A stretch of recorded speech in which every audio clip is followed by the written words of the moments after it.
What to do in case of radiation emergency?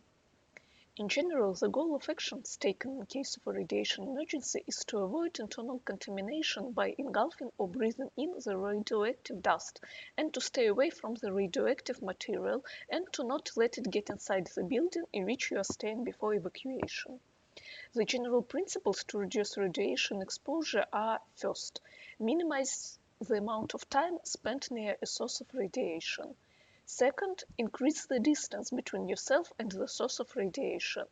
Third, increase shielding between yourself and the source of radiation. If you are inside the building, you should first stay inside, close all windows and doors. Second, turn off air conditioners and other devices that bring air in from the outside, and close fireplace dampers. If you are outside the building or in a car, you should first get inside the building. Cars do not provide good protection from radioactive material. Brick and concrete multi-story buildings are best. Once inside, go to the basement or the middle of the building. Radioactive material settles on the outside of buildings, so it's better to stay far away from the roof and walls. Second, carefully remove your outer layer of clothing before entering the building if you can, because radioactive material can settle on your clothing and your body like dust. Once inside, wash parts of your body that were uncovered when you were outside. Do not scrub or scratch the skin. Then put on clean clothing. This will help limit your radiation exposure and keep radioactive material from spreading. If you must be outside and cannot get inside, cover your mouth and nose with a mask or cloth. This can help reduce the amount of dust particles you breathe.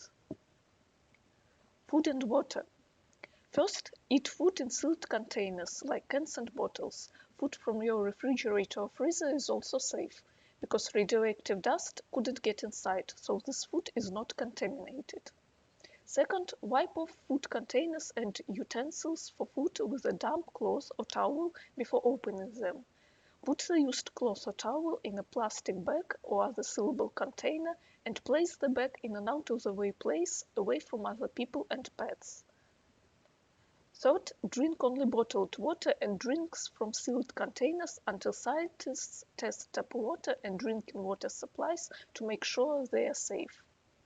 Fourth, you can still use tap or well water for cleaning yourself and your food. Even if the tap water is contaminated, you can still use it for decontamination. Any radioactive material that gets into surface water or groundwater sources will be diluted to very low levels by the water and will be safe to use for washing skin, hair, and clothing. Wounds. Open wounds should be covered so as to minimize the risk of internal contamination. The cleaning of contaminated wounds will depend on the nature of the injury. Radioactive contamination in wounds or burns should be handled as if it were simple dirt. If an unknown metallic object is encountered, it should be handled only with instruments such as forceps and saved in a protected or shielded area for forensic analysis. That's all. Thank you for watching.